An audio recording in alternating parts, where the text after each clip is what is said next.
China Uncensored. Got something critical to say about the Chinese Communist Party? Good luck with that.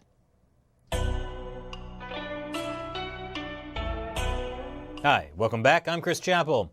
We take you once again to the land down under, which is rapidly becoming a land under pressure from the Chinese Communist Party. That's the topic of the book Silent Invasion by Australian professor Clive Hamilton. It's set to be published next April. It's about how the CCP is influencing the highest levels of Australia's politics and news organizations. But now we can add one more sphere to the CCP's influence: book publishers.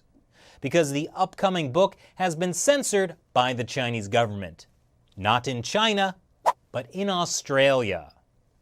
More specifically, his publisher, Allen & Unwin, has decided to indefinitely delay the publication. Indefinitely delay. Kind of like how every time I asked out Connie in middle school, she always said, "I'm busy tonight, maybe some other time." The publisher told Mr. Hamilton they were concerned about getting sued by people his book alleges have connections to the Chinese Communist Party.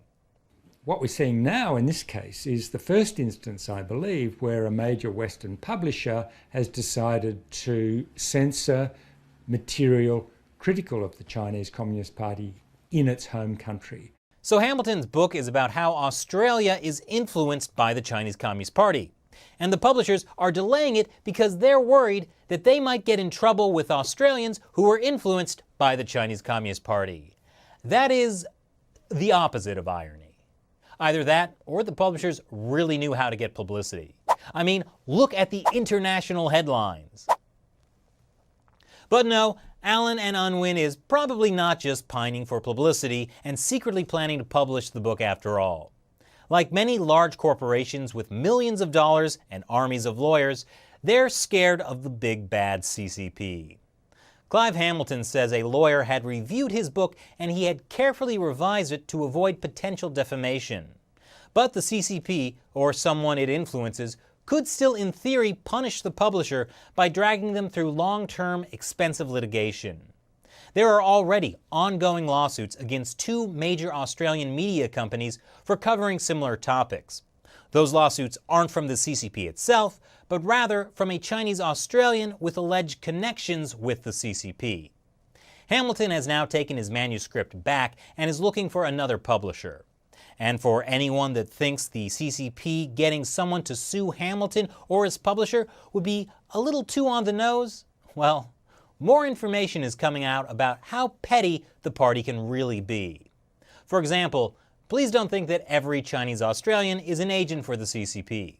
Some of them are standing up to the CCP, like John Hughes, a former city councillor for Parramatta, a suburb of Sydney. John Hughes spoke up for the Australian Falun Gong community, a meditation practice severely persecuted in mainland China. That's earned him some unwelcome detention from the Chinese consulate.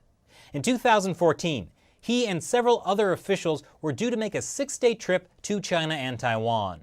When the consulate found out, they invited him over for a little chat, if he wanted to get that visa. They went straight on to my close association or friendly association with a local Chinese community group, namely Falun Gong. He refused their demands to stop speaking out about Falun Gong, but that wasn't the end of it. Instead, consulate officials went to the Lord Mayor and demanded Hughes be removed from the trip. When the Lord Mayor refused, the consulate tried to make Hughes sign a statement promising he would no longer support Falun Gong and specifically that he wouldn't talk about how the Chinese regime harvests organs from Falun Gong practitioners and other prisoners of conscience. To his credit, Hughes stood his ground and got a visa for the trip anyway.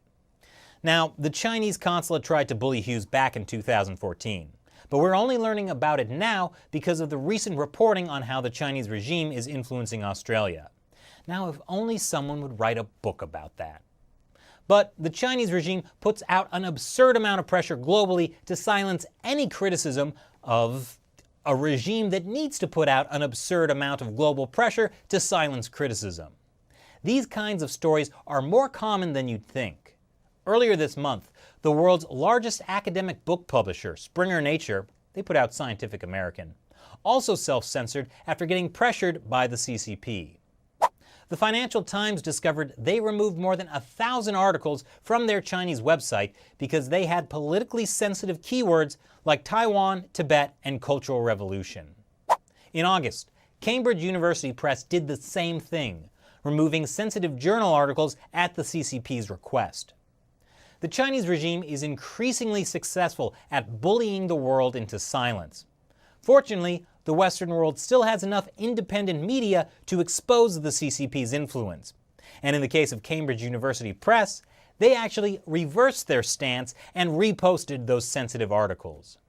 They did it to, uphold the principle of academic freedom. Totally not because of the outspoken complaints from hundreds of academics and all the bad publicity. While the Communist Party rules China, these kinds of things are probably not going to stop. A company or an organization, or a city councillor from an Australian suburb, does something that the CCP doesn't like.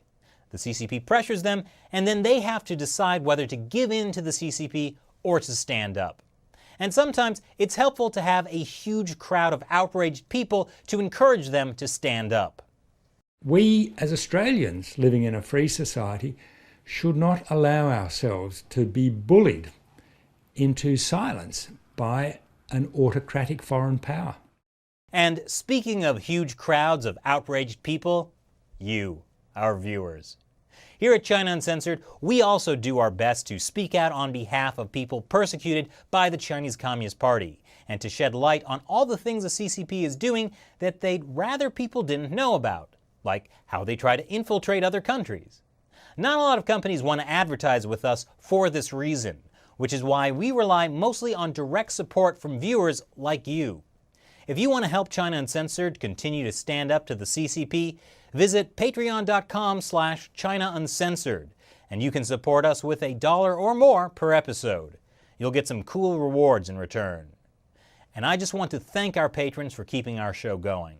Our whole team here is really appreciative of what you do.